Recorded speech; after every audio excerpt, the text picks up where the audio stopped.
बहुत सारा काम किया है। कभी ऐसा माहौल नहीं हुआ था जो आज के डेट में हो गया है। दोस्तों मैं आपको पूरा कॉल सुनाऊंगा जिसमें ज्योति सिंह पवन सिंह आपस में बात कर रहे हैं वीडियो कॉल।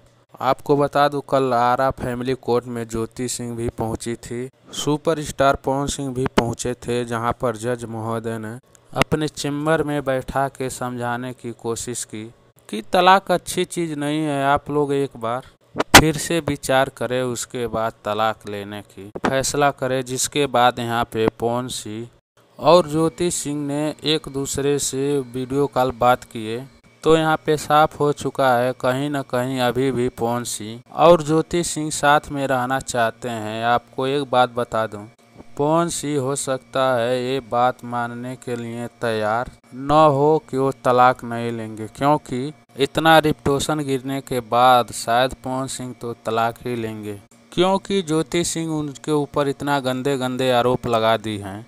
कोई भी सुनता है तो बोलता है पवन सिंह पर ऐसा आरोप नहीं लगाना चाहिए। भले ही पवन सिंह कुछ बोल देते हैं लेकिन दिल के बहुत साफ इंसान हैं। हमेशा आप लोग देखिएगा तो गरीब की मदद करते हैं, गरीब से बातचीत करते हैं। तो ज्योति सिंह ने पवन सिंह पर एक बार आरोप लगाया था कि 2 बार उनका गर्भपात कराया है, जो कि बहुत गंदी और बेबुनियादी आरोप है। जिसके बाद पवन सिंह इसी बात पे गुस्सा हैं और उनसे नाराज भी हैं। तो देखिए क्या होता है, आने वाले 1-2 दिन में मालूम चल जाएगा कि ज्योति सिंह से पवन सिंह तलाक लेते हैं या नहीं।